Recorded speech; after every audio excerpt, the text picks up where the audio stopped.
hydrogen. But DOE does more than just energy. The department also is the largest supporter of physical scientific research in the federal government, conducting research and developing technologies across a range of fields from quantum computing to vaccine development to astrophysics. Last Congress, we spent a lot of time examining DOE's critical role in broad scientific research in the context of the Endless Frontier Act, which ultimately became laws as the CHIPS and Science Act. DOE's scientific work jumpstarts private sector innovation, it strengthens our economy, and is central to our national security. DOE research ensures the U.S. can anticipate, detect, assess, and mitigate emerging technology threats related to advanced computing, biotechnologies, nuclear security, and much more. Artificial intelligence stands out across DOE's vast mission. It has the potential to revolutionize scientific discovery, technology deployment, and national security. In fact, AI is already changing the world at a remarkable pace. We're seeing it deployed in battlefields across the world. Ukraine has successfully used AI-enabled drone swarms against Russian forces. Also, AI helped us fight COVID-19. DOE's Oak Ridge National Laboratory used its artificial intelligence and computing resources to model proteins in the coronavirus to help develop the vaccine. But make no mistake, artificial intelligence also presents many risks. Earlier this year, a class of non-scientific students at MIT was tasked with investigating whether AI chatbots could be prompted to assist non-experts in causing a pandemic. In just 1 hour, the chatbot suggested 4 potential pandemic pathogens, explained how they can be generated from synthetic DNA using reverse genetics, supplied the names of the DNA synthesis companies, unlikely to screen orders, identified detailed protocols and how to troubleshoot them, and recommended that anyone lacking the skills to perform reverse genetics engage a core facility or contract research organizations. That comes from a research paper titled, "Can Large Language Models Democratize Access to Dual-Use Biotechnology?" which I asked unanimous consent to enter into the record. Without objection. Scientific and engineering expertise has long been a barrier that protects us from rogue actors. Until now, the common person has not had access to the resources or the know-how to launch these high-tech threats on human society. Irresponsible availability of AI technologies risk eliminating much of the expertise required to develop a weapon, disease, or cyber attack, thereby eroding defenses we had in the past. AI is not a new issue for the committee or the Department of Energy. Since the 1960s, DOE has been a key player in investments in AI and automated reasoning. As we all know well, the department has 17 national labs, 34 user facilities that are crown jewels of America's R&D network. DOE's National Laboratory System houses a workforce of over 70,000 scientists, engineers, researchers, and support personnel with world-leading scientific expertise, whose mission is to serve the American people. Each of these labs plays a significant role in the future of AI. As I mentioned earlier, DOE is also the largest funder of the physical science and manages more scientific data than any other agency in the U.S.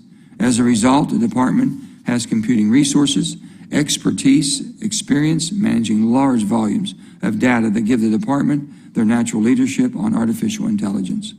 When federal agencies have an AI problem, they look to the DOE and its labs for help. Over the past decade, the department has developed thousands, and I say thousands, of AI applications. For example, the National Energy Technology Lab in Morgantown, West Virginia, my home area, supports the Department of Interior in using artificial intelligence to identify orphan oil and gas wells. For the Orphan Well Program, AI serves resources by analyzing old land survey maps, drilling permits, historical images, production records, and eyewitness accounts to find well sites. During the 2023 R&D Awards, which I am told is referred to as the Oscars of Innovation, Dr. Rick Stevens of Argonne National Lab, who is one of our witnesses today, was recognized for his work using AI to accelerate the discovery of new cancer therapies and treatments that are highly personalized for individual patients. And our committee has recently played an important role in advancing DOE's AI work. recognizing that the United States must not fall behind in a supercomputing race. We authorized the exascale computing program at the Department of Energy in the 115th Congress. In May of last year, the Frontier supercomputer at Oak Ridge National Laboratory in Tennessee passed exascale, the ability to perform 1 billion calculations per second. That's a lot. Making this the fastest supercomputer in the world. Before we authorized the exascale computing program, China had the fastest computers. Now the U.S. has regained the lead. This supercomputer at Oak Ridge is already using AI to model the behavior of human cells, to develop better treatments for Alzheimer's, opiate addiction, and cancer. But the global AI race is just beginning. AI has the potential to add trillions of dollars into the world economy each year. Governments and companies around the world are competing fiercely in the new market. In particular, America must accelerate our efforts to compete and defend against China and AI. China on AI. It is estimated that the annual Chinese AI investments will reach over $26 billion by 2026, which dwarfs the U.S. government's current spending of about $3.3 billion per year. Between 2015 and 2021, Chinese AI companies raised $110 billion, including $40.2 billion from U.S. investors, which I cannot even believe, and 251 AI companies. In 2017, China released their new generation of AI development plan, which includes R&D and infrastructure targets. The U.S. currently does not have a strategic AI plan like this. In addition to government spending, China's workforce advantage is significant. It has twice as many STEM PhDs and twice as many STEM master's degree holders than the U.S. China has created artificial intelligence PhD programs in every one of their top universities. In regards to the exascale computing program, this committee championed the Chinese government could be set to operate as many as 10 exascale supercomputers by 2025. Xi Jinping himself has pointed to our national lab network, calling them indispensable momentum for the development and innovation of science and technology. Soon, China may have their very own lab network. Just last week, a company named Baidu released Ernie Bot, which is a Chinese Communist Party-approved AI language model comparable to the ChatGPT app developed in the U.S., which we've all heard a lot about. Ernie Bot is the most downloaded app in all of Asia and is expected to continue to grow. It is clear to me that DOE needs to do more strategic planning around AI so that Americans have confidence that we are leveraging our key resources, such as our national labs, to their fullest potential. We should encourage other agencies to use DOE's AI resources and promote private sector partnerships with the department and the national labs to develop safe commercial applications of AI. We must also understand what additional investments are needed to spur U.S. leadership in artificial intelligence. Congress should focus on strengthening and expanding our impressive existing programs rather than creating duplicate new programs at other agencies. We should also ensure DOE and the national labs are able to responsibly recruit leading AI experts, both from our country and globally. Much of America's AI expertise comes from abroad. Immigrants founded or co-founded nearly half of top startups in the U.S., and international students earn 60% of our computer science doctorates. All at the same time, we must be absolutely sure that the department's AI work includes strong research security requirements.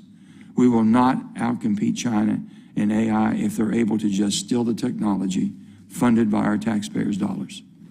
The CHIPS and Science Act that passed last Congress featured research security improvements that are now law and currently being implemented by the department. However, foreign espionage is an evolving threat, and we must remain vigilant and clear-eyed in this threat. The United States must remain at the forefront of a new emerging technologies, and the Department of Energy is a central component of that effort.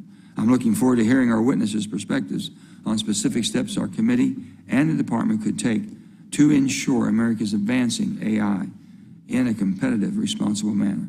With that, I'll turn to my friend Senator Barrasso for his opening remarks. Well, thanks so much, Mr. Chairman, and I appreciate your opening remarks because artificial intelligence is rapidly transforming the world. It's already impacting our daily lives. Artificial intelligence plays an important role in the energy sector. In mining, AI can reduce equipment downtime. Advanced algorithms help miners locate mineral-rich deposits for more efficient exploration. Real-time analytics strengthen worker safety programs by predicting potential hazards.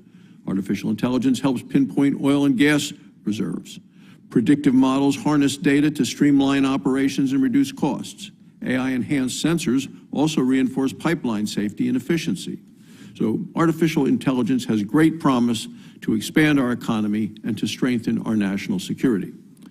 It also raises, Mr. Chairman, as you point out, some well-documented concerns. A recent study at the University of East Anglia highlighted a significant and systemic left-wing bias in ChatGPT platform. In the United States, it revealed a clear bias in favor of Democrats. The same program favored the Labour Party in the United Kingdom and the Workers' Party in Brazil. We can't let political bias infiltrate development of AI. This is particularly true when taxpayer dollars are helping fund the technology's development. Innovation in emerging technologies like artificial intelligence can be a source of great strength. It can be a key advantage in our geopolitical competition, as you point out, Mr. Chairman, with China and with Russia. It can also create a national security risk if the technologies are not properly protected. The Department of Energy has an important role in artificial intelligence research. The department maintains the world's most advanced computing systems. Its 17 national labs have significant experience developing our nation's most sensitive technologies. For this reason, the People's Republic of China is watching nearly every move that is made at our national labs. A recent report revealed that since 1987, the Chinese Communist Party has targeted over 160 Chinese researchers working at our premier nuclear weapons lab. Upon returning to China, these researchers helped to advance key military technologies using knowledge financed by American taxpayers. In July of this year, senior FBI officials warned that China is targeting U.S. businesses, universities, and government research facilities. China is trying to get their hands on cutting-edge American research and technology. As of 2021, over 4,000 non-U.S. resident Chinese nationals still work at our nation's labs, at the national labs. Many of these foreign nationals strive to further scientific innovation and do want to collaborate in good faith. They find themselves beholden to an authoritarian regime at home, and the Chinese Communist Party is relentless. Some of these Chinese nationals will see no choice but to support the Chinese communists through theft of research and technology. Their families back in China may suffer harsh consequences if they do not comply with their government's demands. China's sustained interest in our intellectual property is a stark reminder of the intense global competition surrounding artificial intelligence. This competition may drive advancements in the field. We can't overlook the threat to our economic and national security posed by the Chinese government. The Department of Energy and our national labs must take the China threat more seriously. We can't let our technology fall into the hands of those in Beijing. I look forward to hearing from our witnesses today on what additional steps research agencies and the laboratories and universities that they fund must take to prevent this theft of American technology. Mr. Chairman, thanks for calling this important hearing. Thank you, Senator. I'd like to first of all thank the witnesses for being here today, and I appreciate very much you all coming, making the effort. First of all, we're going to have David Turk, Deputy Secretary of Energy. We have Dr. Rick Stevens, as I said before, and thank you for the great work and being recognized for that. Associate Laboratory Director of Argonne National Laboratory, Mrs. Anna Puglisi, Senior Fellow, Georgetown University Center for Security and Emerging Technology, and Mr. Andrew Wheeler, Vice President and Fellow at Hewlett Packard Enterprises. And again, thank you all. I'll turn to Secretary Turk, Deputy Secretary Turk. We're going to begin with your opening remarks. Chairman Manchin, Ranking Member Rosso, distinguished members of the committee, thank you for the opportunity on behalf of the Department of Energy to talk about our activities in and our vision for artificial intelligence. Let me begin, appropriately so, by thanking this committee for years and years of strong, sustained support that has led to the DOE becoming an AI powerhouse. And Chairman, you laid out much of that in your own opening statement. With your leadership, we have designed, developed, and currently operate 4 of the top 10 fastest openly benchmarked supercomputers in the world, including, as the chairman mentioned, the world's fastest frontier at Oak Ridge National Lab.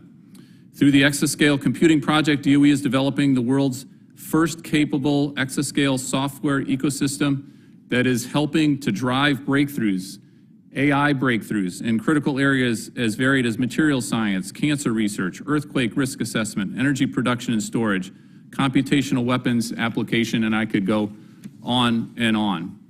Across a network of 34 national user facilities around our country, DOE generates tremendous volumes of high-quality data, literally the fuel that can lead to more AI breakthroughs. And most importantly, DOE's National Laboratory system houses a workforce of over 70,000 scientists, engineers, researchers, and support personnel with world-leading expertise.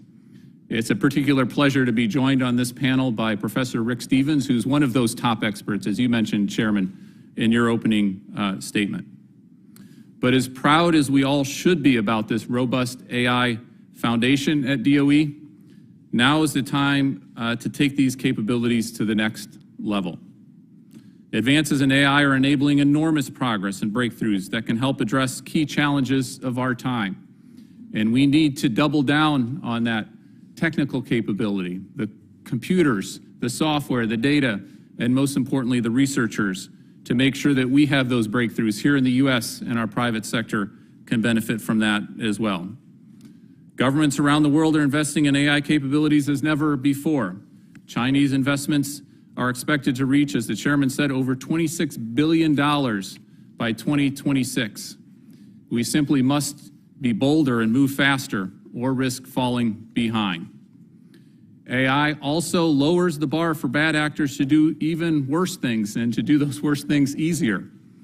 AI systems can pose risks to individual safety, to privacy, to civil liberties, risks to society from information manipulation, as the ranking member stated, bias and discrimination, social engineering and market manipulation, bio threats, nuclear threats, chemical threats, all made easier by AI potentially. An industry alone cannot be fully aware of the relevant risks and threats because much of that information, rightfully so, falls within the purview of our intelligence community and our national security enterprise. DOE can play an incredibly important role here, including developing methods for assessing and red teaming AI models to identify and mitigate the risks presented by these cutting-edge AI systems that are only developing and improving incredibly quickly over weeks and months ahead. Over the past 5 years, we've worked with stakeholders across the AI ecosystem to identify new and rapidly emerging opportunities and challenges presented by AI, and to identify very specifically how unique DOE capabilities, the strong foundation, again, thanks to this committee, how we can drive progress for AI going forward from the Department of Energy side of things. This culminated in the May 2023 release of a report called AI for Science, Energy, and Security. This vision and blueprint align precisely with the pressing need for scientific grounding in areas such as bias, transparency, security, validation, and the impact of AI on jobs. We have translated this feedback into a specific proposal for your consideration called the Frontiers in Artificial Intelligence for Science, Security, and Technology, or FAST by acronym. This is exactly, Chairman, as you said, a strategic vision, a strategic plan for the DOE, nested within a broader strategic vision for the U.S. and the U.S. government. Mr. Ranking Member, you rightfully point out there are also research security issues and challenges we need to take head on and be eyes wide open in improving our systems on a regular basis. I want to thank our fellow panelist, Ms. Puglisi, for her testimony, for all her work. Excellent testimony that we can improve on even further at the Department of Energy side, including our science and technology risk matrix, which I'd be happy to get into in the question and answer session. We look very forward to further discussing the FAST proposal, everything else we're doing, and updating it based on this committee's continued guidance and leadership. There is no doubt that with AI, we are now on the cusp of our next grand challenge here in the United States.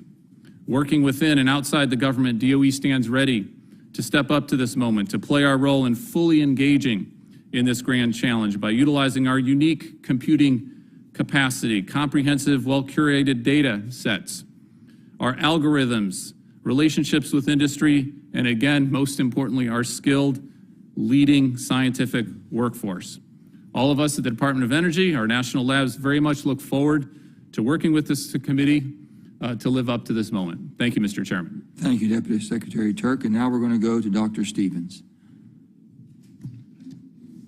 Thank you, Chairman Manchin and Ranking Member Barrasso and members of the committee for this opportunity to participate in today's discussion about national labs and AI.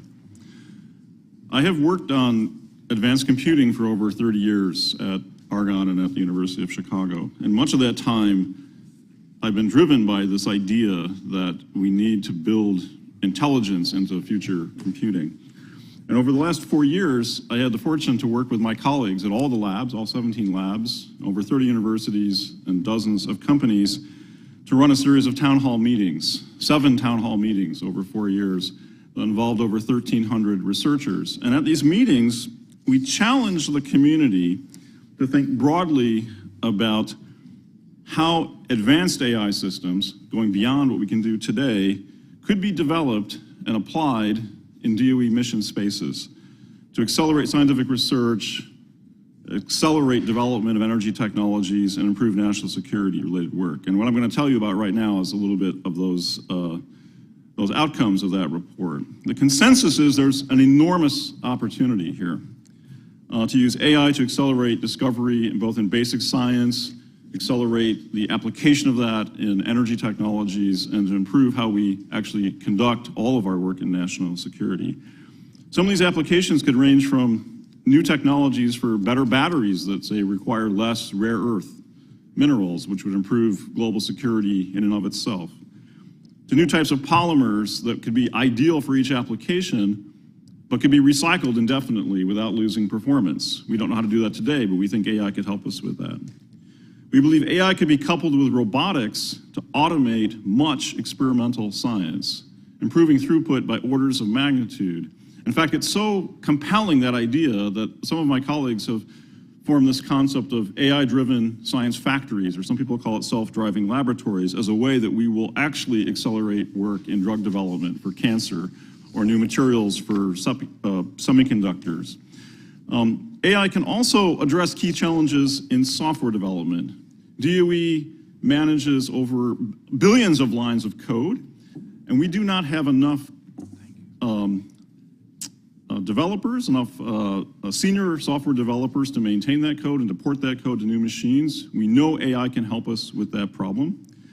In fact, AI systems appropriately trained and tuned could help us design not only software, but hardware for next generation systems and help us build systems that could save a huge amount of energy. AI systems are also being used to explore ways to control complex systems like fusion reactors. And we think that same idea could be applied to control future power grids where we have a diversity of sources and changes in demand. AI can also be used to accelerate scientific simulations by replacing traditional numerical methods with new AI-driven methods and achieving speed-ups of factors of 100 or more across many applications, from weather prediction to electronic structure computation that's used on over 30% of DOE computers. And finally, the biggest opportunity is probably this idea of foundation models, the underlying technology behind things like ChatGPT, but applying that to science. We're discovering that those types of technologies are incredibly versatile for doing scientific problems. They have been trained on millions of science papers, vastly more knowledge than individual scientists would ever absorb in their lifetime, and can be used to integrate and synthesize knowledge, suggest new lines of attack on open problems, and so forth. In short, in a surprise to many, current foundation models have demonstrated an unusual utility in science, maybe a decade earlier than we thought. And that is one of the dramatic opportunities and challenges, because these models can directly affect scientific productivity today, and we do not have a strategy across the department for aggressively using this. It's a big opportunity and also a challenge. So AI in all of its forms is rapidly becoming the most important tool in the scientific and technical toolbox. And as a result of these workshops and the progress over the last 5 years, I believe it's imperative that the U.S. lead the world in the development of advanced AI systems for scientific and national security applications. I believe DOE is the only agency that can do this, that has all the resources under one roof. Of course, it's going to be a partnership with private industry to do this and with our academic colleagues. I believe we should commit over the next decade to building the most powerful advanced AI capability for science, energy, and national security. Some might call it an artificial general intelligence for science, or perhaps a super intelligence for science. It could have many names, but the goal is to go dramatically beyond where we are today in a secure fashion and a reliable fashion. Whoever leads the world in AI for science will lead the world in scientific discovery and have a head start in the translation of those discoveries into products that expand our economy and address modern needs. And in doing that, we will secure what I call the innovation frontier by AI. Whoever leads the world in the development of AI for energy will lead the world in developing and deploying next generation energy technologies, such as modular reactors that can be safe and deployed anywhere at a moment's notice, or super efficient combustion systems to take maximum advantage of our resources, and scalable approaches to carbon sequestration, which we desperately need, and better and more effective strategies for, say, electrification of the economy. And by doing that, we will secure the energy and climate frontier. And finally, whoever leads the world in understanding and mitigating the risks of AI and the use of AI to improve national and global security will determine the landscape in which we and our allies will live and work in the future, securing our lifestyles and our prosperity. Thank you for your time, and I really look forward to the questions. Thank you, Dr. Stevens. And now we will have Ms. Puglisi. Am I saying that right? I'm so sorry if I'm mispronounced it. Thank you. Chairman Manchin, Ranking Member Barrasso, distinguished members of the committee and staff, and thank you for the opportunity to participate in today's hearing. It's an honor to be here alongside the esteemed experts on this panel. I'm currently the Senior Fellow at the Center for Security and Emerging Technology at Georgetown University. I previously served as the National Counterintelligence Officer for East Asia, and I've studied China's S&T development and tech acquisition strategy for most of my career. My testimony today will first address why China targets the DOE labs, provide a brief overview of China's S&T system, and finally discuss potential mitigation strategies. I will also offer lessons learned, which include, this is not a DOE problem, but a US-wide problem, because China's system is not the same as ours.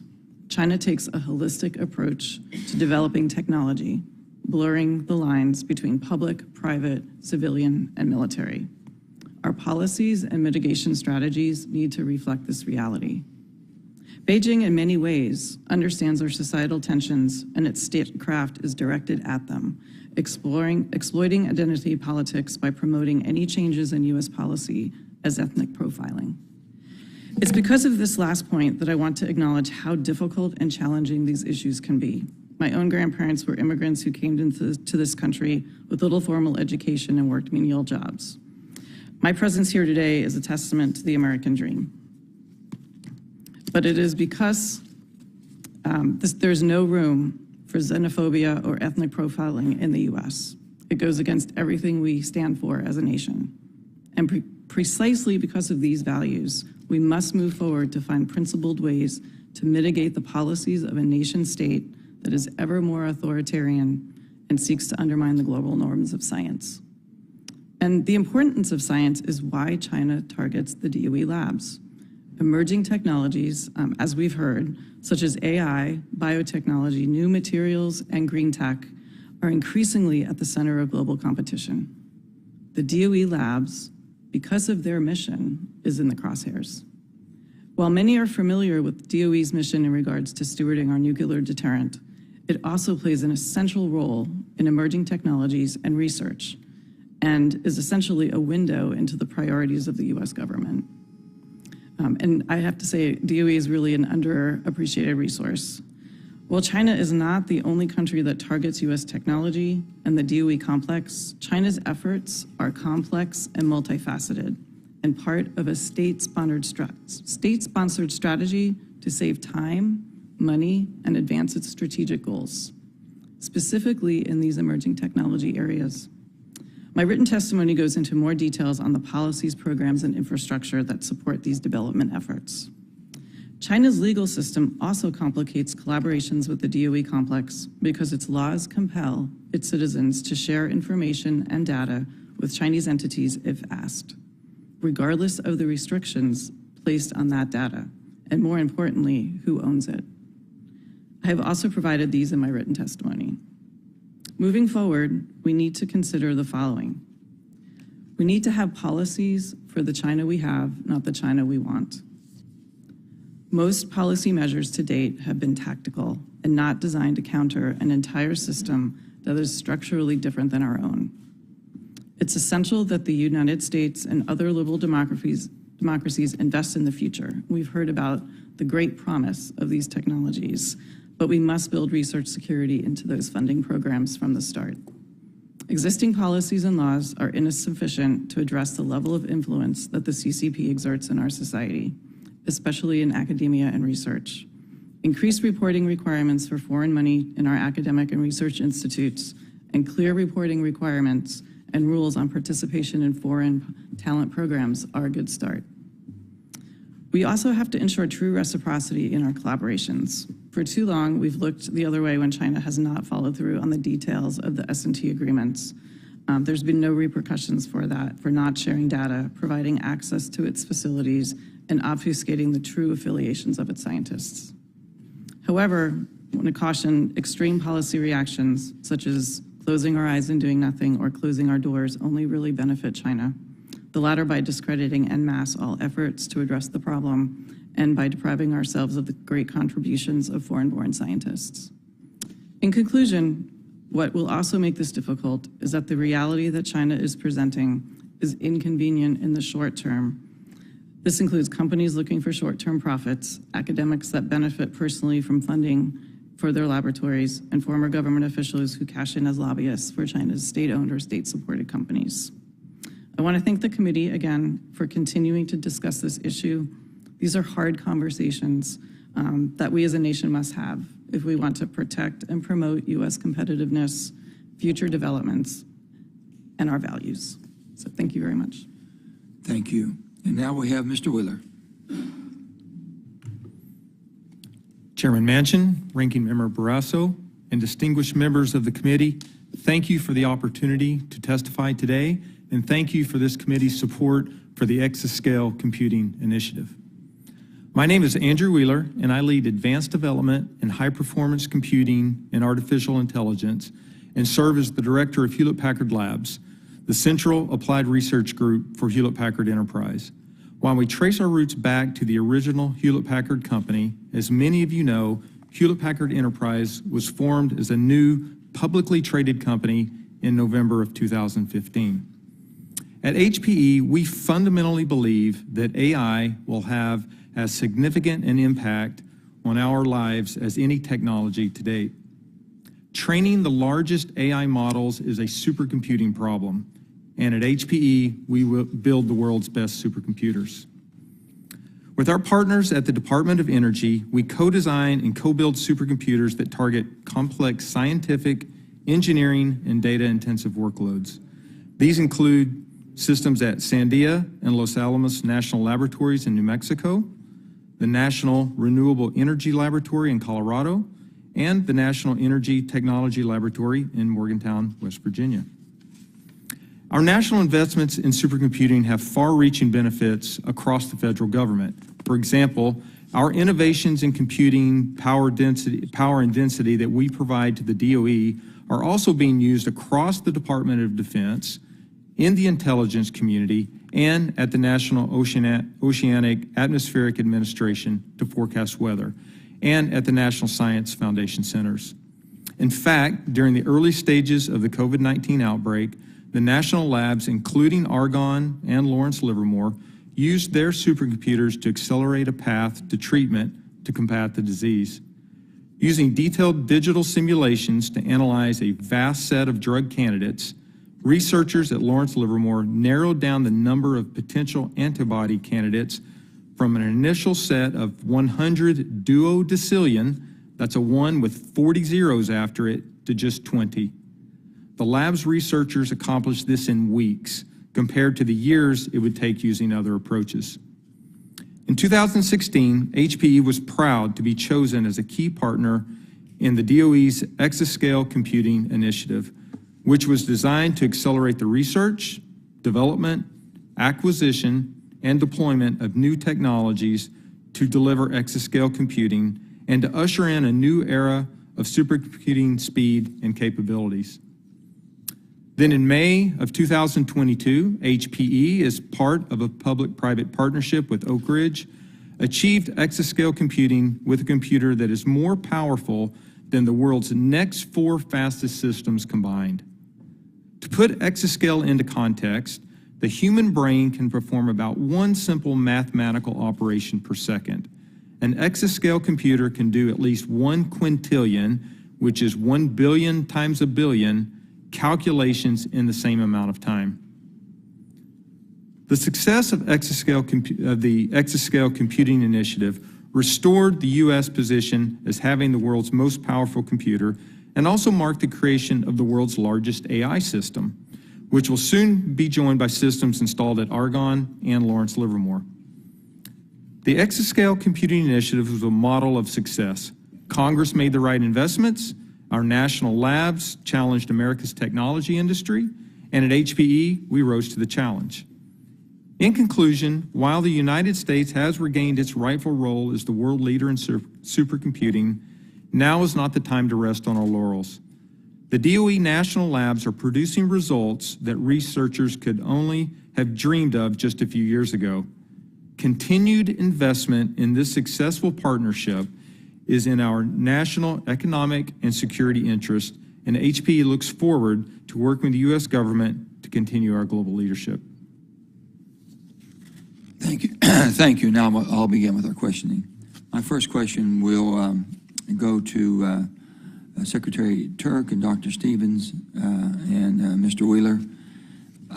My testimony, I mentioned a study about how AI was used to provide clear and detailed steps to create a pandemic or bioweapon. The DOE and the labs are uniquely positioned to do extensive work in detecting and mitigating emerging technological threats related to an array of biotechnologies and nuclear security. So, Mr. Turk and Dr. Stevens, what can the department and the labs do to address these safety and security concerns?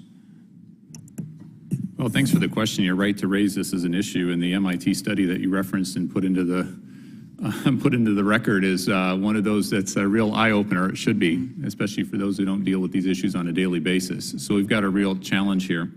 As Professor Stevens, others has pointed out, AI can do a lot of good, but it can do a lot of harm here, right? And it allows actors who aren't as sophisticated scientifically or technologically to do certain things that could have huge, huge harm. So from the DOE side, I think we've got some ability to be incredibly helpful working with others, Department of Defense, HHS, others as well. We've got to remember our national labs don't just work for the Department of Energy, they work for all the other agencies, and a lot of other agencies already have a lot of programs, including in the defense and biotech area. We also at the Department of Energy know how to deal with classified information. We've got our own intelligence branch, and that's incredibly important here as well. So we're not just relying on what's in the open record, but we have the best of what's going on from a scientific and certainly from an intel perspective. A quick overview of what I'm trying to get to is that basically I look back and we all remember when the internet was coming on board, and it came basically born out of the labs. And then by the 1990s, early 90s, we had to do something. We created Section 230, thinking we would let it develop and be all it could be. We look back, it's even more than what we thought it could be, and it's been used very effectively to help economies and help people all over the world, but it's been used very detrimentally too. So we're trying to not recreate that same environment here with AI. That's what we're looking at. So what you saw just with the MIT students could do in 1 hour, it's alarming. And I've advised some of my colleagues about this. What I'm wanting to do is what can you do to stop something like that, and what kind of guardrails, and maybe Dr. Stevens, I have something to come back to you, Mr. Turk, anyway, about. Dr. Stevens, you want to say something on that? I was just going to say this is exactly why we need to invest in these capabilities, right? I mean, we need to be ahead of the curve, and Professor Stevens can certainly get into that more. Let me just try to outline quickly how we would approach that problem. So, of course, DOE is working with NIST on a thing called the AI Risk Management Framework, which is largely currently envisioned as a process that uses humans to evaluate the trustworthiness and the alignment, that is, whether a model does something that you'd like it to do or something that you don't want it to do. I think the key thing here, there's actually two key problems that we have to solve. One is we have to have the ability to assess the risks in current models at scale. There are over 100 large language models in circulation in China. There's more than 1,000 in circulation in the US.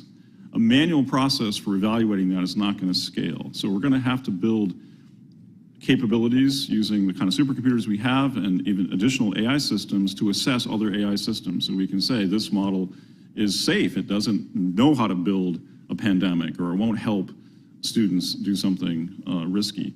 That's one thing we have to do.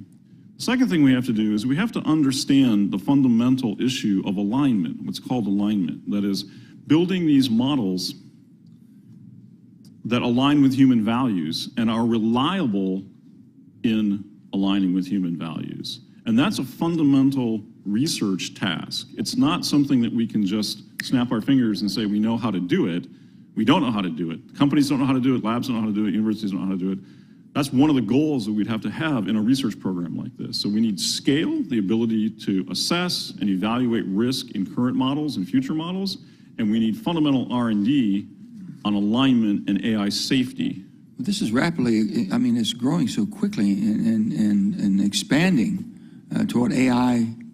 When we heard about it and coming at, from our standpoint, to where we are today, and to have a class study, and these were non-scientist students, Yep. to be able to get this in. How can we put that back in, cat back in the box? I don't think we can put it back in the box. I think we're going to we have to get smarter about how we manage the risks associated with advanced AI systems, and using the term that people are using quite a lot about eyes wide open. There's no putting Pandora back in the box, right? Every person within the next few years is going to have a very powerful AI assistant in their pocket to do whatever it is that they can get that assistant to help them to do. Hopefully most of that will be positive advances for society and so on. Some of that will be negative. We've got to be able to understand how to reduce that negative element, detect it when it happens, and mitigate it either through laws or through other means, technical means, before something dramatically bad happens. And I think that needs to be part of the technical agenda for the labs and, quite frankly, across the federal government. Ms. Puglisi, I'm going to take the liberty of having 7-minute rounds. So if you want to sit there for 7 minutes, we will. Ms. Puglisi, do you want to speak on this at all? Do you have any comments coming from the institutional? Sure. I think that's also important as we look at the AI as a tool of discovery, and in some ways you could say that the study that the classroom did was of discovery, that there are a lot of steps, though, that that need to happen from the time you go from a sequence into something that can really have the large-scale damage that is talked about. And so that's one of the things that we are actually taking a closer look at, is having the sequence is one thing, but then what are those follow-on steps? And so that's something that Mr. Wheeler? there's still a lot of, what Oh, no, chemistry, sorry. what biology that has to go on in between that. I guess in a nutshell, too late to put any guardrails on? Have we missed it? Not entirely. I think it's right. There are many layers to this. I think there's both a policy aspect to this as well as, kind of a research component. But as an example, on the policy side, like our own company, right, we spent over 1.5 years developing what we call our AI ethics principles. And this is all about, getting our, thousands of engineers and users, go through training around, okay, what does it mean to, use AI in our product developments? How are we going to deploy solutions that that harness AI. And now that can't solve every problem because, as you mentioned, there are bad actors that maybe won't follow that same line of reasoning, and that's where I think the research and investment comes into play. There's a broad field of study around this trustworthy AI, which ultimately can provide some of those guardrails you're asking about. But we're still really in the early days of some of that and deploying some of those solutions, and there's a lot of work that's left. Thank you. Sorry, Senator Barrasso. Thanks, Mr. Chairman. Ms. Puglisi, just a couple things. I mean, you are an expert on Chinese science and technology policy. You very well outlined to us in your opening statement the threats that China poses to government-funded research as well as private sector development. So we have more than 4,000 Chinese nationals working in the Department of Energy labs. Are these employees vulnerable to the Chinese Communist Party, their talent recruitment programs? How does that work? Great, thank you. The talent recruitment programs really do pose quite a challenge based on the principles that a lot of these individuals, when they sign these contracts, often obfuscate their participation. But I think, as I mentioned in my opening statement, it's really important as we go forward that we acknowledge the policies and programs that China has put in place and really focus on how our system and their system is different. And that's why it's important to talk about the human rights issues and the kinds of pressure that the Chinese government can bring to bear on individuals, especially, as you had mentioned in your opening statement, whose families are still in China.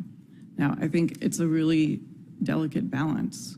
And so some of these reporting programs, and also just following up on different affiliations and thinking through, I think the risk matrix is one of those tools that can be very useful because all research doesn't have the same amount of risk, right? And so it's important to not have a one-size-fits-all approach to this. But it also highlights the importance of really investing in homegrown talent as well. So thank you. So, Mr. Turk, more than a year ago, I wrote to the department regarding the persistent threat of the Chinese foreign nationals when they're doing research on sensitive technology in our labs, a copy of the letter. I brought to the attention that 162 Chinese nationals who actually stole sensitive research material from Los Alamos in the lab.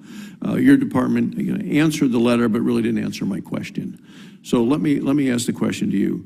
Does the benefit of the work of the Chinese foreign nationals within our labs outweigh the documented risks to both our research and our national security? Let me first thank you for all your focus on this issue. Thanks to Ms. Puglisi and others who've focused their careers here. And I thought that Ms. Puglisi's testimony, as I said in my opening, was incredibly useful, just to eyes wide open, right? Here's the threat, here's what we face, and how do we deal with it and get the balance right. So three things, maybe just to point out, and happy to get into this in any detail. One, we do have specific restrictions. So you can't work at a DOE lab if you've done a talent recruitment program. And to make sure that we've got that prohibition and those restrictions in place and trying to really think about not just what's called a talent recruitment program, but other ways that the Chinese government or others can get around that as well, so that we've got that eyes wide open on those specific prohibitions. Secondly, as was mentioned, we've got this science and technology risk matrix. This is going beyond what's under export control or what's under classification and making sure we're looking at technologies, and just as Ms. Puglisi said, doing a ranking of where are the most sensitive technologies. AI is one of the 6 sensitive technology areas that we have a particular focus on in this risk matrix, and make sure that for those very sensitive applications, we have extra protections. So it's a risk-based model along those lines. Third, we do have a counterintelligence unit at the Department of Energy, and all of our field offices cover all of our labs. So we are actively investigating and making sure that we're following up on any leads so that we can be as thoughtful and proactive as we possibly can. There is a balance here, just as you said, just as Ms. Puglisi said. It's a great part of our scientific apparatus that we have folks from all over the world who want to come work here, right? Leading scientific minds who, you think of Albert Einstein, you think of a number of others who benefited our country immensely, and we want to take advantage of that, especially where appropriate with open science, with areas that are fruitful for that kind of focus as well. It's also useful to note, I've got one statistic here, many of the folks who come here to work in the U.S., including in our labs, end up staying and becoming incredibly important parts of our ecosystem. So over 90% of top AI PhD students from around the world stay here in the U.S. 5 years after graduating, and that is a huge benefit. But looking forward to working with you further. I appreciate it, because the good news is 90% come and stay, and then the concern is that there's potentially the 10% that do return Absolutely. to China, and how do we... Or have families there, as you've mentioned, and Ms. Puglisi has mentioned, and again, eyes wide open to take those threats to head on. Yes, Dr. Stevens, I don't know if there's something you want to add on this, but I'm interested in how foreign nationals from countries of concern, how they're vetted before they're hired in your lab. There's a process that's actually quite similar across all the laboratories, where there's a background check. There's the filters that Secretary Turk mentioned in terms of recruitment programs and their history. There's a famous form, I think 493 we call it, that foreign nationals have to fill out. It's a long process to get hired and get cleared, and not just to be hired, but even to come as a visitor and to participate in user facilities. So I think labs do a quite good job of screening this, and they make very valuable contributions.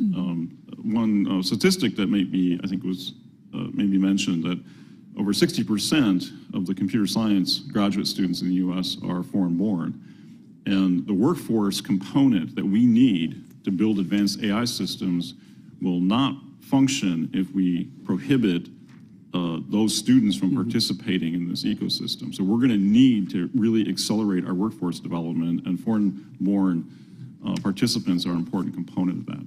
So to follow up to Mr. Wheeler, so given the global nature of the technology development, how does your organization navigate the challenges of international collaboration while ensuring the security and the integrity of the research?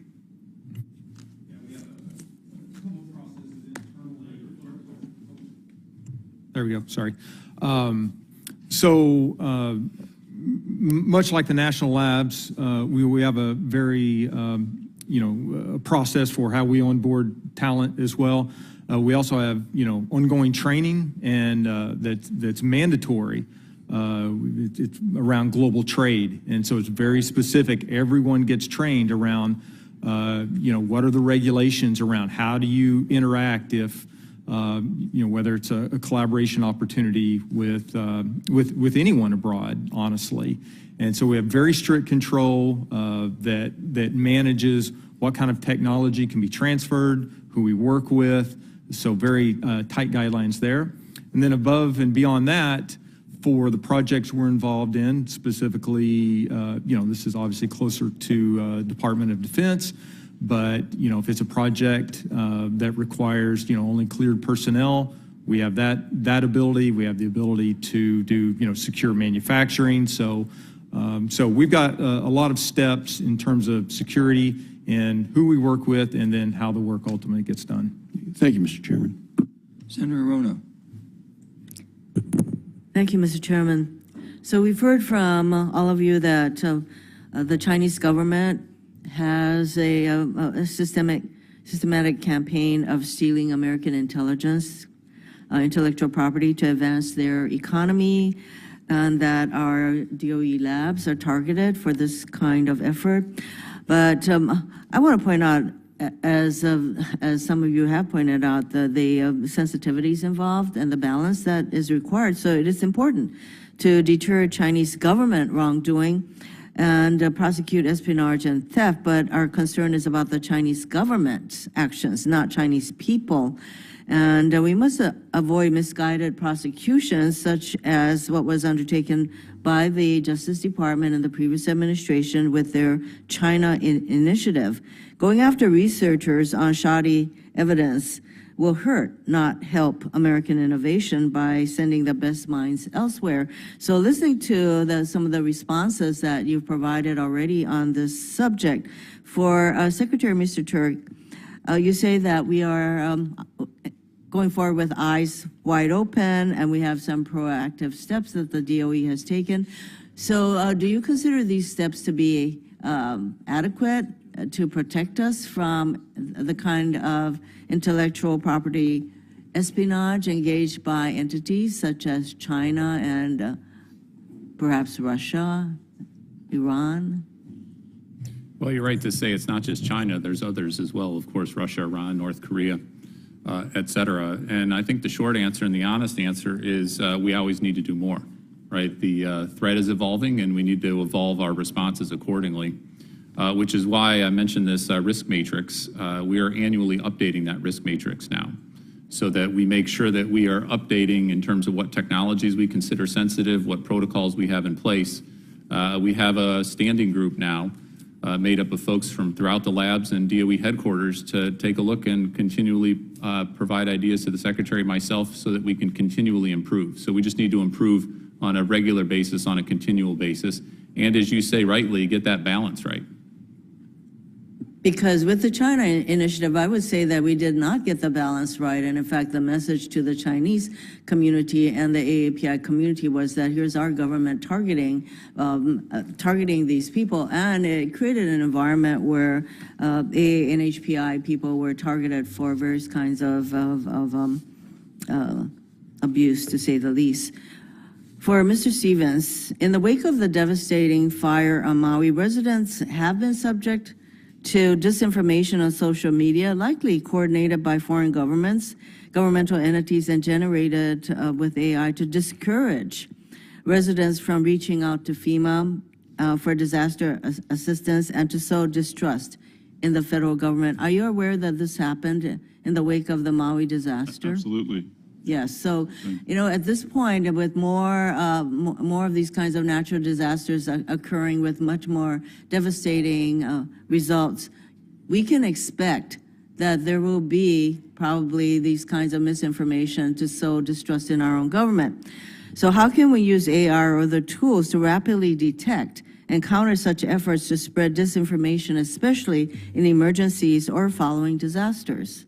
So I think we have to take several steps. One is to have advanced systems for detection of synthetic or deepfake information, right? Non-true information that gets disseminated. We should uphold the existing laws that prevent that kind of information legally from being disseminated through social media channels. We need to enforce watermarking, this technique of putting secret information in AI-generated output so we can detect when it's generated by AI. And we need to make headway on watermarking official sources, that is, official news that comes from governments or from responsible parties, so that it can be detected automatically that that is true and correct information coming out, distinguish it from misinformation that's generated by AI. So there's a multiple layered approach to protecting the citizens from disinformation. We have to do all of those things. Do you think, Secretary Turk, that we already have these kinds of systems in place? Because, as I mentioned, these kinds of natural disasters are occurring more frequently with more devastating results. You can't have all this misinformation out there stopping people from accessing the very kind of help that they need. Do we have these kinds of counter systems already in place? So honestly, we have some of them in place, not just the Department of Energy, but others across the government, but not as much as we need to. Absolutely. And what Professor Stevens, I think, is exactly right. We need a layered approach, and we need to continually update and improve that. And frankly, have the capabilities like we're talking about in this FAST proposal in the U.S. government so that we can do the kinds of monitoring, we can do the kinds of analysis that allows us, not only the Department of Energy, but others across the government to have the information and the tools to do the watermarking and other mitigation efforts. Do the other two panel members want to weigh in on this concern that we have following disasters, that there are entities such as Russia that are spreading misinformation to people who are already in great pain? No? You agree that we need to put in place ways that we can counter this kind of misinformation? Right. I think the challenge of misinformation with these tools, as I mentioned in my testimony, my written testimony, with the recent reports about what was happening with Facebook and other kinds of social media, we see misinformation across a wide range of topic areas, from the natural disasters to, as I mentioned in my opening statement, all kinds of activities that the U.S. government are either doing or putting in place. So I think it's a growing issue.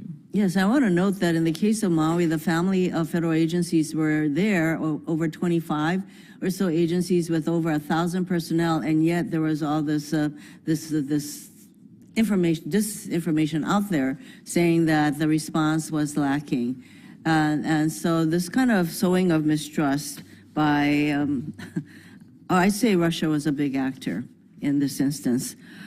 Once again, for Mr. Stevens, I just want to note that your testimony highlighted some of the ways that AI can provide breathtaking opportunities for technological innovation, but what are Argonne and the other DOE national labs doing to ensure that the technologies you are helping to develop are accessible to small businesses to help them innovate? So we're very concerned about the availability of small businesses and students and so on to learn about AI and to use AI. I think this concept is often called democratization of access. The different DOE labs have different programs to make access to our computing facilities and AI models that we produce that are open, that are safe and secure, available to those communities, and we provide help for those communities, whether it's small businesses or whether it's local governments, to gain access to our systems to do that. And I think it's an ongoing effort. I think there more needs to be done there, and I think DOE, working in concert with other agencies, particularly NSF, via something like the NAIR initiative, could actually make a big impact on that, and it's something that we should do together. Thank you. Thank you, Mr. Chairman. Thank you, Senator. Now we have Senator Murkowski. Thank you, Mr. Chairman, and thank you for this hearing this morning. Obviously, a very, very timely topic. As was just alluded to in Senator Hirono's question, there's a lot of good that we can gain from AI, and as scary, I think, as it is in so many different areas, I think it's important not to lose sight that when utilized correctly, it can truly be transformational. So, a question to you, Secretary Turk. As we're looking to different applications for good within AI technologies and AI workflows, we talk a lot here in this committee, and we've been talking a lot about things like permitting reform.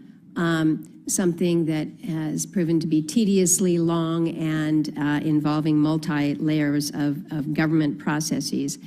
Do you see application for being able to streamline some internal government processes so that we can reduce the time, for instance, that it might take for an agency to deliver on a permit, or to really just kind of process any paperwork, reduce workloads? How do you see this being utilized for the good? Well, I think the short answer is absolutely.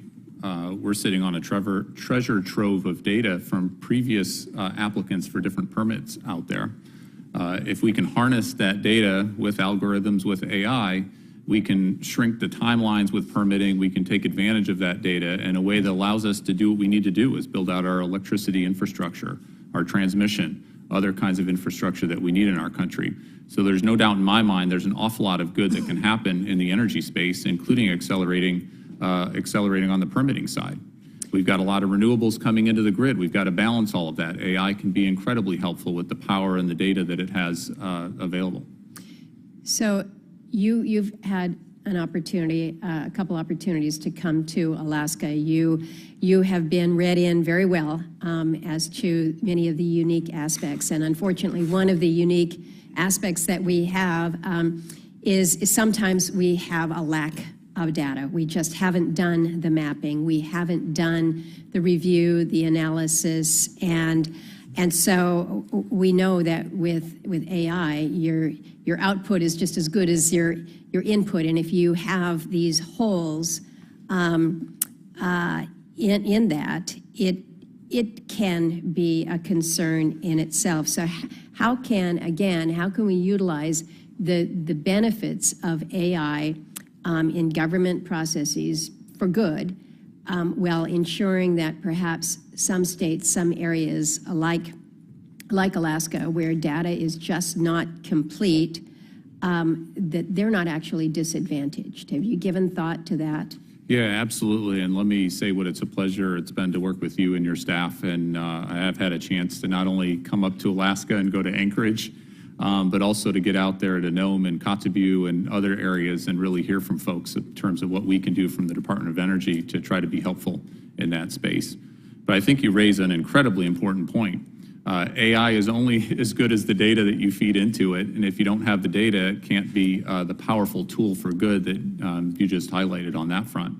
So I think it's a continuing effort on our part, and eager to work with you in our Arctic Energy Office to make sure that we are doing everything we can from the Department of Energy, working with others in the federal government to make the investments so that we have that data available so that it can be feeding into these AI models. So it's an ongoing effort. We're trying to make sure that we're bringing that in to everything that we do, but it's an ongoing effort and something that we'll continue working on. Well, we do need to work together on it. And as we identify, I spend a fair amount of my time on the appropriations side with the Department of Interior budget, and recognize that we're still directing a lot of resources, federal resources, to just basic mapping. Yep. Just basic mapping. So we've got a long ways to go there. Let me ask you about Department of Interior. About a month ago, the IG for Interior, Mark Greenblatt, noted in an op-ed in the Washington Post that there had been an inspection undertaken by his office, and they were able to use a simple tool to crack more than 18,000 or 21% of the document's passwords. And this included senior department officials, hundreds belonging to employees with elevated privileges. More than 14 of these passwords were cracked within the first 90 minutes of testing, and he noted that his office was able to do this by spending less than $15,000. That should alarm all of us. Probably a general question, and I hope you answer yes, but we understand what happens or happened at Interior. Is Department of Energy any better prepared to ward off nefarious actors than we saw at DOI? So we're trying to continually improve. One of the things that makes me most nervous, and you're right to point out the benefits of AI, but one of the biggest challenges, and the technology is only improving and improving, it makes it easier for less sophisticated actors to do more sophisticated kinds of attacks, whether it's cybersecurity or any number of other things, biohazards, even nuclear proliferation efforts as well. And so we've got to take that head on. It's why we need to make the investments in the U.S. government so we can detect these kinds of things. We can be ahead of the curve as much as we possibly can. But this is something we need to keep working on day in and day out, whether it's the Interior Department, the Department of Energy, or private sector companies as well. And this should be a wake-up call. The Pandora's box is open. We now need to deal with it, and we need to take these kinds of emerging AI challenges head on. And we're not there. We're not there where we need to be. We need to make the investments. We need to keep working at this. This is why we wanted to put together a proposal, our FAST proposal, with our ideas of what we think we need to do to try to do what we can from the Department of Energy side. And again, have the back and forth with you, with others here in Congress, to make sure that we are as prepared as we possibly can be. But we've got work to do. We have work to do. My fear is what we saw within the Department of Interior is just one department of 12. And where the vulnerabilities may be a little bit different, but the impact can be equally disastrous. Mr. Chairman, thank you. Thank you. Now we have Senator Cortez Masto. Thank you, Mr. Chairman. Thank you for this, to the panelists for this great conversation. Let me start with the Deputy Secretary Turk, because in Nevada we have, and I want to thank also Hewlett Packard, they were part of this, we have been having some red team hacking going on at some of our universities to really assess what is happening here. And let me address what everybody has talked about, the nefarious actors, the concerns here that AI systems can be tricked into providing instruction for causing physical harm. We've talked about that. We need to address it. I think we need to as well. I think those red team hacking weekends are just as important. That's the manual piece of it. I think, Dr. Stevens, you talked about that we need to continue. And let me just highlight, because I know this weekend in particular that I am talking about in August in Las Vegas, it was designed around the White House's Office of Science and Technology Policy's blueprint for AI Bill of Rights, and it's a competition that happens regularly. But my question here is, one, yes, that needs to continue. Two, though, it also is building our cyber workforce. Is that right? That's what's key to this as well, is that we need to have more engagement in building that workforce. I am proud that UNLV was the host of this and will continue to be the host of these types of red team hacking exercises. But it also is part of this idea that we have to create these academic centers of excellence in cyber defense, which UNLV is, a number of colleges are, and I think many of you are participating in those exercises. So I guess my question for you, Deputy Secretary Turk, is what else should we be doing to build out that workforce? I know there's work going on right now. Can you talk a little bit about the National Cyber Workforce and Education Strategy? How does that fit in to what we are trying to achieve with developing that cyber workforce? And what else do we need to be know here in Congress to support it? So the workforce piece is absolutely indispensable. And I think there's a number of ways we need to come at it. We need to have a comprehensive and coherent strategy to it. First of all, if you want to have top talent come into the government for all the functions that we need to serve, you've got to have the cutting edge facilities and capabilities, right? The fact that we have the world's largest supercomputer is a pretty nice attractor for some of the top talent wanting to do cutting edge applications along those lines. We've got the data, we've got the other pieces as well. So we have to have that infrastructure that's attractive for that top talent. The private sector is going to be able to pay folks an awful lot more than the government, even if we have bonuses and other kinds of attractive options, which we're trying to do. Having the national lab apparatus gives us greater flexibility, candidly, than if they were all federal government officials in the civil servant kind of sense. And so I think, and Professor Stevens can certainly talk about that, using those partnerships. Argonne National Lab has a partnership with the University of Chicago, cutting edge university there. That helps in incredibly important ways to try to channel as much folks as we can into this sector. But I think there's no way we have a successful AI strategy as a government, as a country, unless we have the workforce and the pipelines for the workforce, making sure that we've got that capability, not just in the private sector, incredibly important, but in the government for all the functions that we need to have here. And as we're building out that workforce, and I'm going to ask Hewlett Packard if you can, because I know you were part of this, and you have Hewlett Packard has a Future of Work Academy for community and technical colleges, and they're involved with nearly, I want to say 100 institutions and over 500 students. So the private sector is engaged, correct? Absolutely. In fact, I'm glad you even mentioned the centers of excellence, because what we've found over the years, honestly decades, is that really is a best practice for once you have a center with maybe the compute capability, but you bring together those domain experts that are local to that institution. You bring the universities that are local there as well, and it really does allow you to develop that local workforce. And as we think about AI and needing more and more of that expertise, it's a great best practice to again help develop that workforce locally and just kind of grow and innovate together. And this is the opportunity, and maybe Dr. Stevens, I'm going to ask you to talk about this, because it is so hard for us in Congress to come back in and overlay a framework and then actually try to develop values and principles in that framework. And this is an opportunity, as we are building out that cyber workforce, to grow those values and principles around AI. Is that the goal here when we develop the curriculum?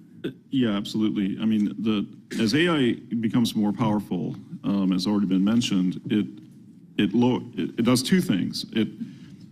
For somebody who knows something, it empowers them to do more, right?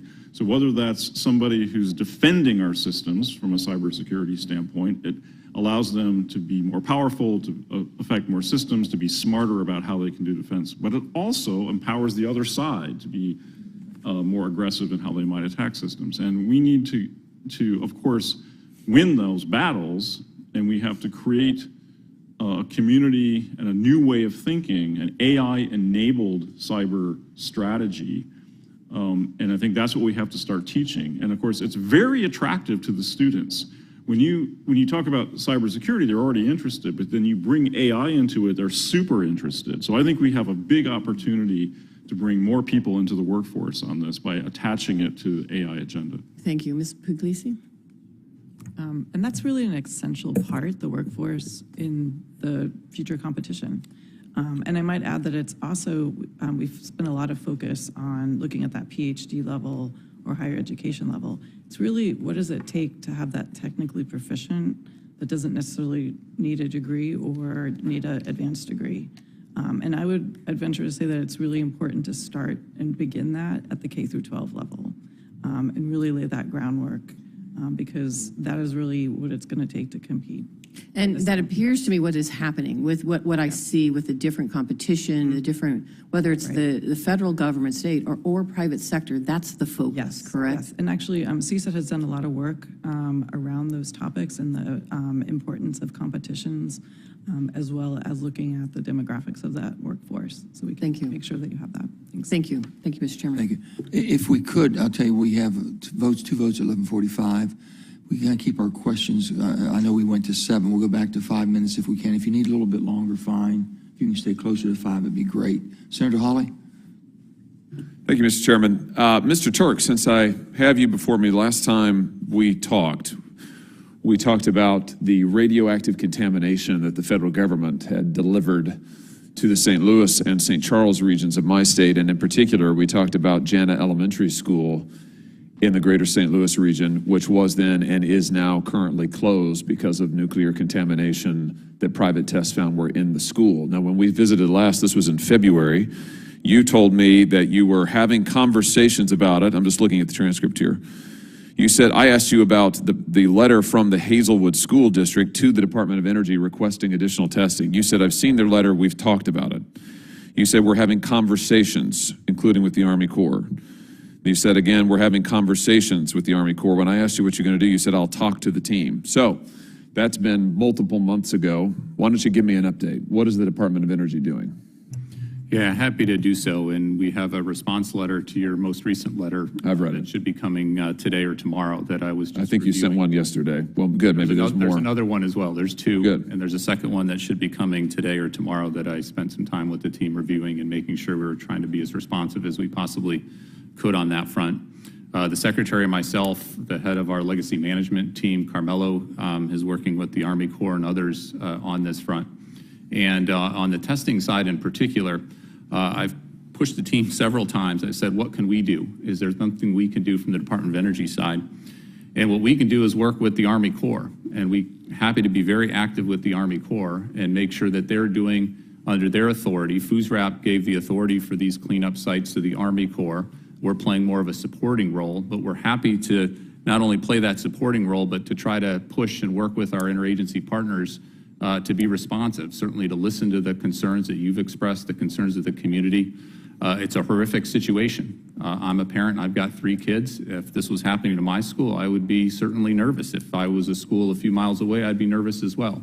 So there's an awful lot that we need to do, not just on the science, but also on the human element as well. And thank you for all your focus on this very important issue. Well, when you say that you're happy to do it, to do XYZ, to work with the Army Corps, are you doing it? Are you pushing them to do the additional testing and remediation? We are having active conversations with the Army Corps. Well, that's what you said in February. Well, it's for them because it's under FUSRAP, for them to make the decisions about where they think it's appropriate to do additional testing. We've had active conversations. We are having conversations about what more they are doing right now, and they are doing more right now. I will let them talk to you about other testing that I'm aware of what they're doing. Listen, let me tell you what the situation is. Just a few days ago, the Army Corps reported that they've removed 301 truckloads of radioactive dirt from the bank of the creek that's right near the elementary school. Now, This comes after they said for months that there was no contamination anywhere near the elementary school. That's what they said to the community. That's what they said to the parents. That's what they said to the school district. And they said they wouldn't do any more testing. That was your responsibility to do the additional testing. You said, no, it's not. It's their responsibility. So currently nobody's doing anything more additionally. And this isn't just a few months, Mr. Turk. This is 70 years. Since 1949, there has been contamination, radioactive contamination in water, in the soil, all over the St. Louis region. That's a heck of a long time. And for 70 years, what we now know, we've discovered even since you and I talked last, because of the efforts of St. Louis residents who got FOIA materials that show that the federal government knew from the 50s and 60s forward that there was significant radioactive contamination, and they did nothing about it, and they systematically misled and lied to the residents of St. Louis and St. Charles region and said, no, it's okay, play in the creek, it's fine, there's nothing we can do here. So it's just the same old story over and over. So I don't want to hear about conversations, I want to hear about action. I want that school reopened. Now tell me about the Weldon Springs site, which is another of these nuclear contamination sites. You have total ownership of that. When is it going to be fully remediated? So the response that we've got for you lays out the history, and we've looked. I know the history. Tell me when it's going to be remediated. In our archives, of course, the Department of Energy was created in the 70s, but we've got precursor agencies that were responsible for the kinds of time periods you're talking about, and we lay that history out just from our records, but happy to go into any level of detail in terms of what the government did or didn't do at 20, 30, 40, 50 years ago, at least based on our record along those lines. We're very focused on the creek. I've got a map here right in front of me looking at all the schools and others in the vicinity of the watershed in the creek area, and have asked our legacy management team, which is the responsible But part. when is the Weldon Springs site, which is squarely under your jurisdiction, when's it going to be remediated? So we'll have to get back to you on that. I don't have the exact date on that. Did you not think I'd ask that today? I mean, I've written it to you. I've written to you about it multiple times. I mean, We're happy, Senator, whether in a hearing or frankly in yeah, but here, the other this is how setting, this talk goes. to You were now. before me in February, and you said, I'll have a bunch of conversations, I'll get back to you. It's September. Now you're saying, I'll have a bunch of conversations, I'll get back to you. Are we going to be having this conversation again in 6 months or 9 months? So I can get you that information today. I just don't have it right in front of me. Today would be Happy to good. get it back to you today. Good. I'll hold you to that, and I'm glad we're in an open forum here. So let's get that done, and let's get a date fixed on when the remediation of Weldon Spring. And for those who are wondering, well, he was talking about an elementary school a second ago, now he's this other site. Yeah, that's because there are multiple sites in the St. Louis and St. Charles regions affecting thousands of people over 70 years who have been exposed to this contamination and lied to about it. So yeah, I'm not happy about it. Last question for you. I recently submitted an amendment to the National Defense Authorization Act that would provide compensation to the victims of this nuclear contamination. I am delighted to say it passed the Senate, and as I look across the dais here, just about every person on that side of the dais over there voted for it. I thank each of you. Thank you for it. Senator Lujan and I worked together on this. The President Biden, has said that he thinks it is vitally important to get these folks compensated for what has happened to them. Do you agree with that? Do you support our legislation to compensate the victims in St. Louis and elsewhere of nuclear contamination and radioactive waste? So certainly support the intent behind the legislation. It's the Department of Justice that's the relevant agency here, so I can't speak for them or speak for the administration as a whole. On You won't agree with the President? What's that? You won't agree with the President? I will always agree with the President. Okay. Well, let me ask you again. Senator. Do you support the legislation Senator, can we hold? to compensate the victims of this nuclear contamination, radioactive waste? Again, I'll leave it to the President to speak about administration policy on this. I've not seen what he said. Senator, if you want to follow up with the second round, we'll let everybody get their first round in. We'll come back, okay? Thank you, Mr. Turk. Thank you. Thank you. Senator Cantwell. Thank you, Mr. Chairman. Thanks for holding this important and timely hearing. Over the recess, I held an AI forum in Seattle. Pacific Northwest Laboratory showcased its rapid analytics for disaster response, a tool that is a detection system for all hazards and important. It was used to assist in both Ukraine and in some of the Maui aftermath. Others in the Allen Institute for AI Environment have demonstrated how they're using satellite imagery to improve wildfire management, really important for us in the Pacific Northwest. Also using it to detect illegal fishing in our maritime sector, very important issue to us in the Pacific Northwest, and enforcement and surveys of our land for conservation purposes. So we need to invest, I believe, in more innovation, and that's why we obviously are supportive of what happened with chips and science and now with AI for our competitiveness. The United States cannot slow down on AI as it relates to our competitiveness internationally and for national security reasons.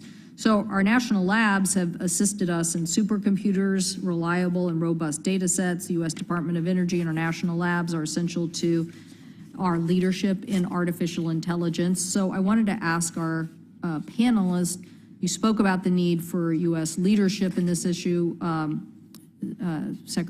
Deputy Secretary Turk, and also, I believe, Mr. Stevens, you mentioned lab supercomputers are positioned to create the tools for risk assessment to evaluate AI systems. So how do we get both NIST and DOE working together on these tool assessments in determining what are true risk assessments, so they're identified, and what do we need to do to help build a workforce, particularly in skilling the workforce for AI? And either one, Dr. Stevens or Mr. Turk, either one of you want to start, it doesn't matter. Go ahead, Professor, you start and I'll back clean up.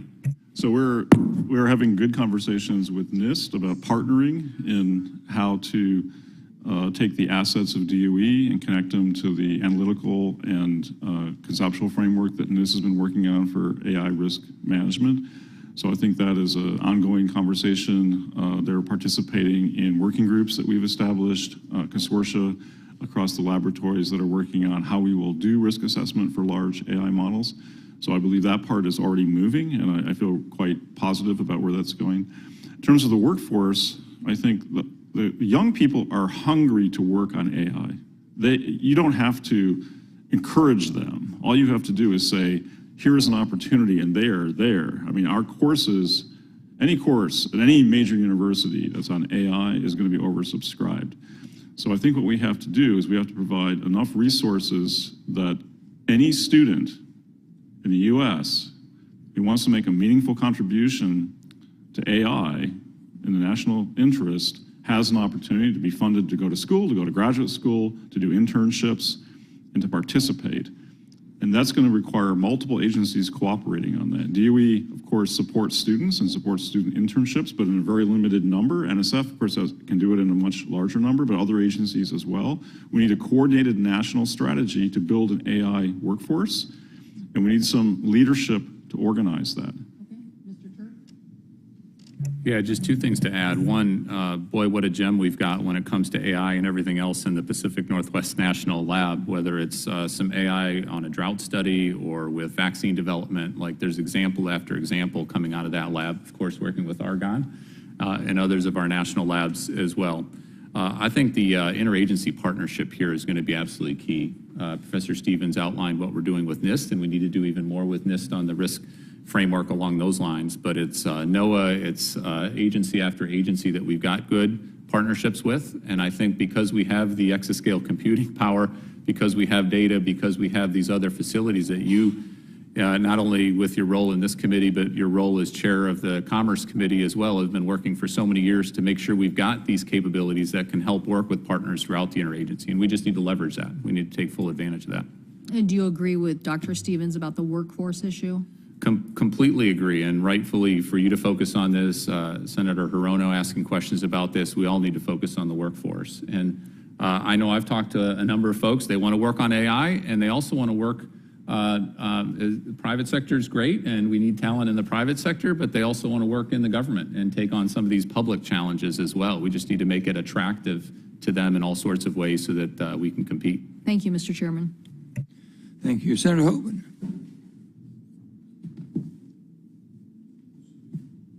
I get that. Thank you, Mr. Chair. Secretary Turk, you note that China is working very diligently to copy and take a lot of the capabilities and research that that is being developed at our national laboratories. How much, in your opinion, how much have they taken or copied? And are the national labs really able to protect themselves, not only in terms of the information they have, but also as they hire people?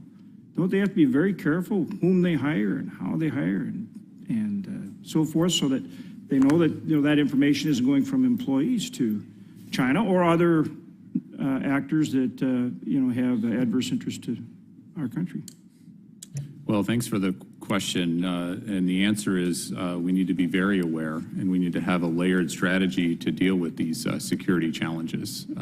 So we've even put in place specific prohibitions. If you've worked in a foreign talent program in China, for instance, but it's not just China, then you can't work in a Department of Energy lab. So we've got specific restrictions in place where we see particular risk.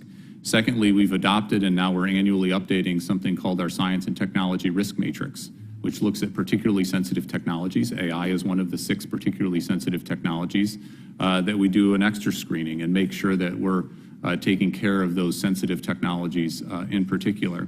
And then third, we've also got counterintelligence experts in our field offices that cover all of our national laboratories that are looking into any allegations and making sure that we're running down all leads along those lines. But we want to attract top talent in our U.S. national labs. We want to have that expertise coming, and we benefit from that, public and the private sector.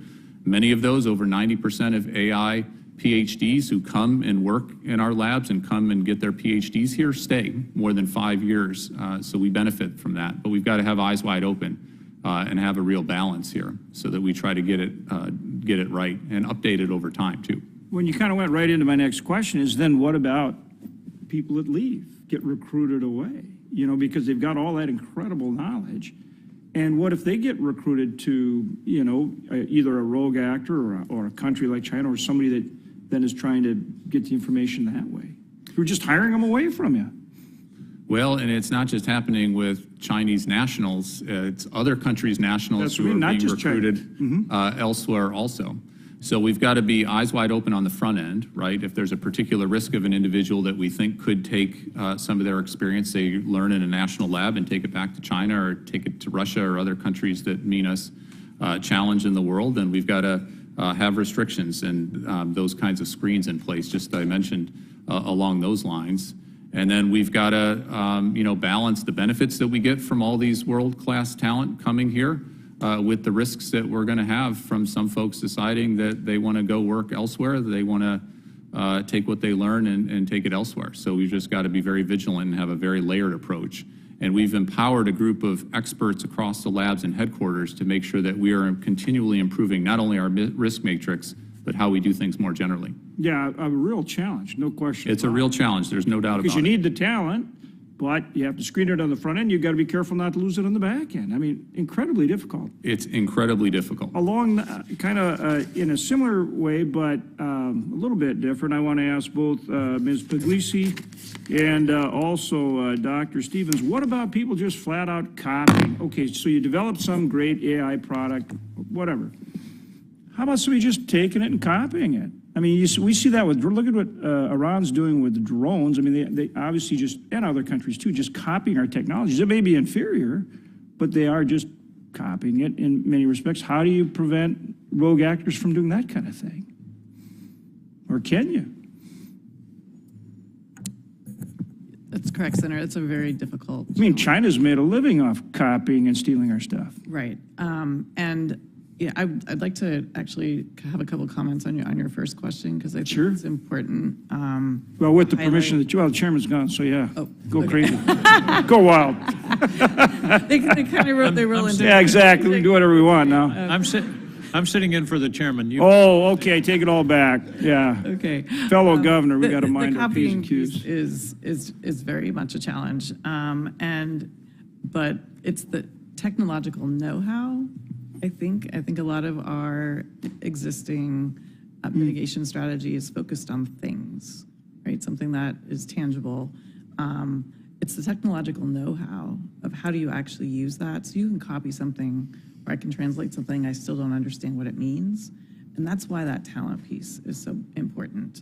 And I would venture to say that our system really isn't set up for this particular challenge that we have today. We're set up to fight the Soviets. We look for intelligence officers, we look for a direct military end use, and we have very narrow laws around economic espionage, which we could discuss en masse for a long time. But what's being targeted are things that are earlier and earlier in the development cycle, that are beyond most of our mitigation strategy. And that is going to be an ongoing challenge if we think about how do we find ways that we still enhance and keep investing in that early development cycle work, which is such an essential part of the DOE labs, while at the same time, finding those ways to protect that. And then that kind of gets at the workforce, it gets at technological know-how, it gets how do we then find new ways to face this challenge. I can tell you've been thinking about it. It's good that you're very thoughtful about that, and I appreciate that. Thank you. I can tell you're something you're working on, and that's good. Thank you very much. Thank you, Senator. We have Senator Kelly. Thank you, Mr. Chairman. Dr. Stevens, we've been going through a sort of unprecedented period of drought in the West. Worst drought, as far as we can tell, in 1,200 years. It's been going on for 20 years. This summer, rather hot.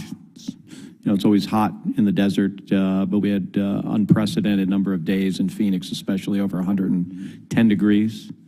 And, we've had wildfires, unprecedented wildfires, not only in Arizona, but in other parts of the country and in Canada. These fires have had significant impacts, impacts on communities.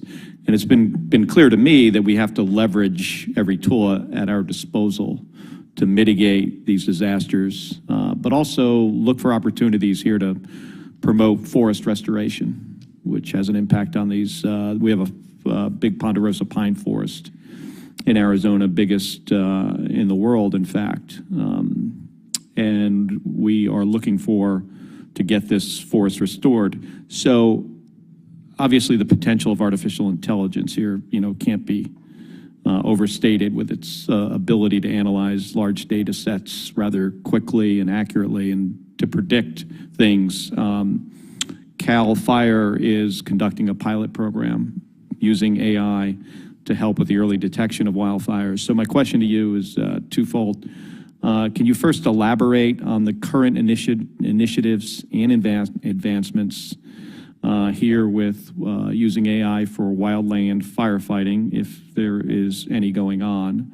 And then secondly, a little bit about looking ahead to how your laboratory envisions collaborating with other government agencies and the private sector. Sure.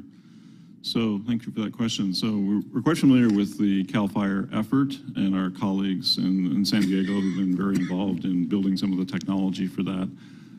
It's a really challenging problem. As you know, fires start with smoke often, and AI trying to detect from cameras on mountaintops and from other vantage points, early examples of fire often get confused by fog or by tractors stirring up dust or something like that. So there's a need to really improve the AI algorithms that are interpreting images, maybe to upgrade the technology so we get both infrared imaging as well as visible light imaging, and really realize it's going to take some time to fully deploy AI and re-engineer how the processes in CAL FIRE and the whole teams will use that AI to be more efficient, right? Ultimately, the AI can put more computer-based eyeballs on the territory than humans could ever look at the monitors and so on. And so I think the long-term impact of AI in firefighting and in disaster management in general is going to be huge.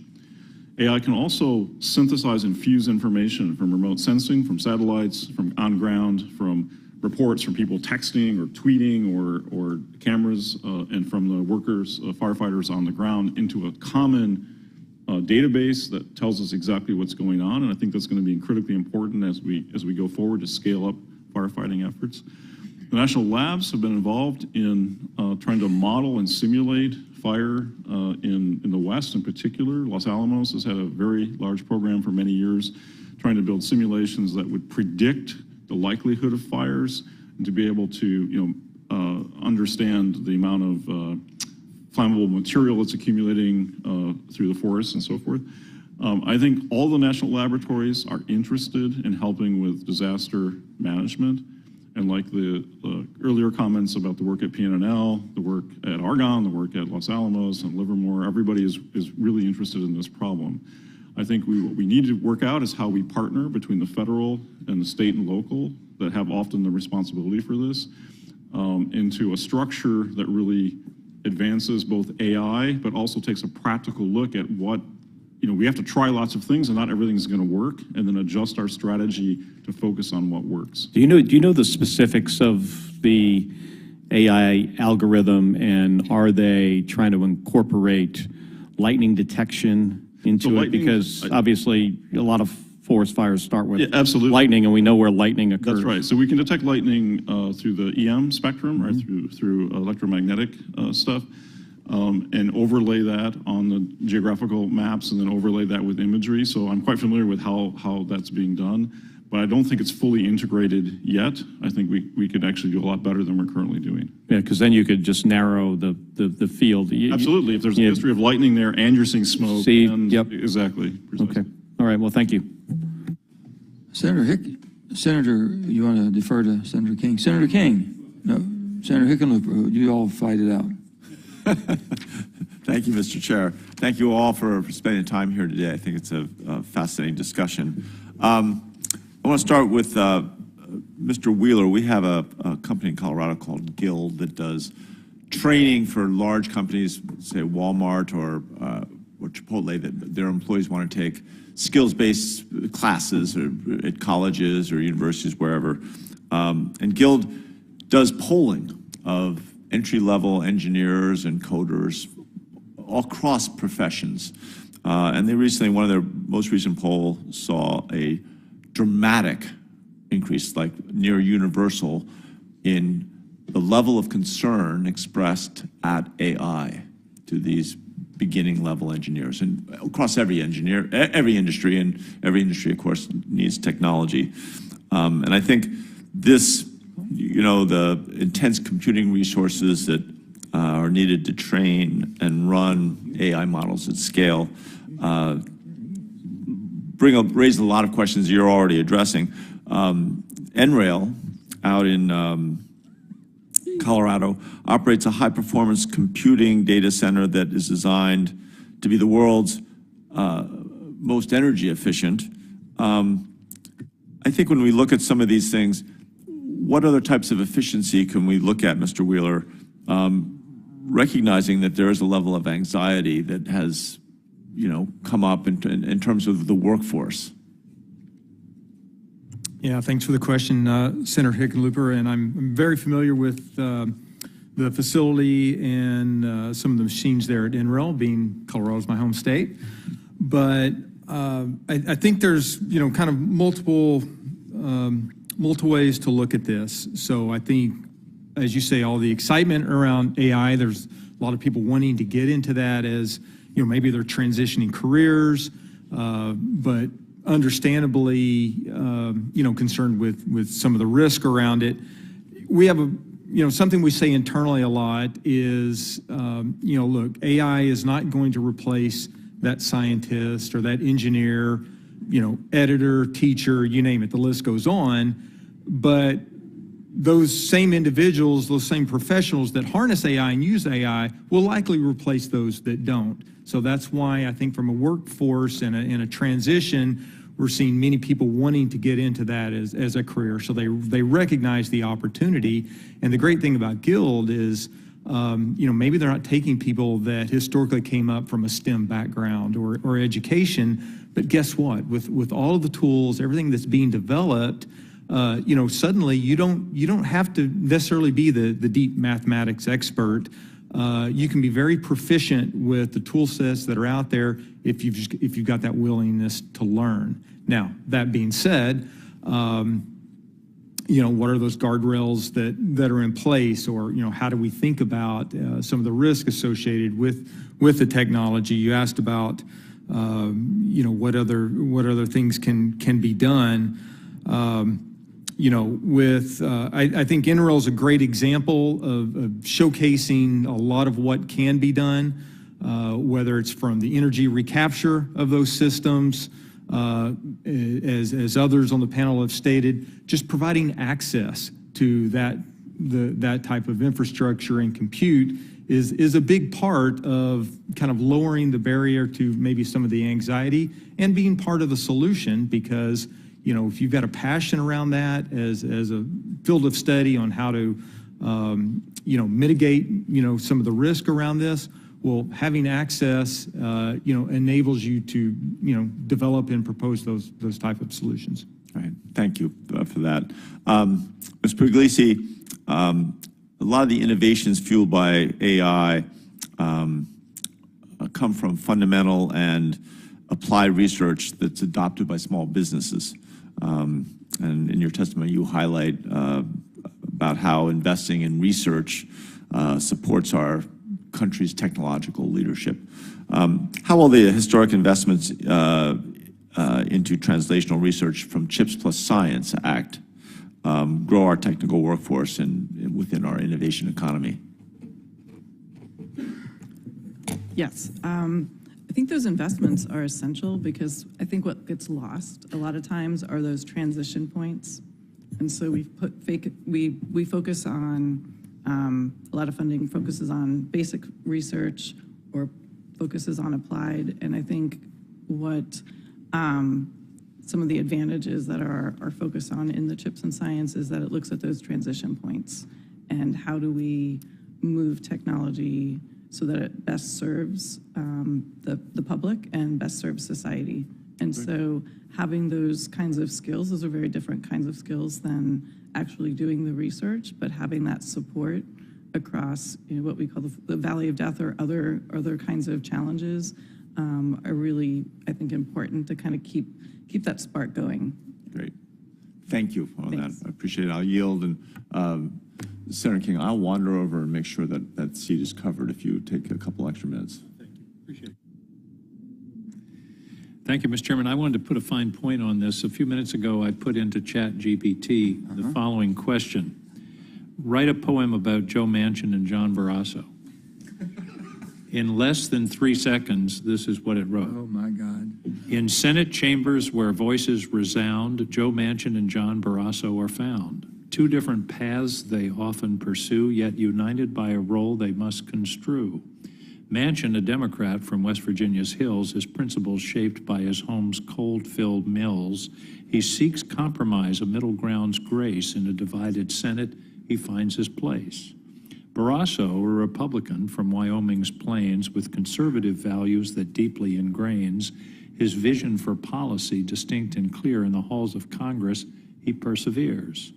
Though their ideologies often diverge, in the Senate they engage, discuss, and urge. For the common good, they both aspire to serve their constituents, their hearts on fire.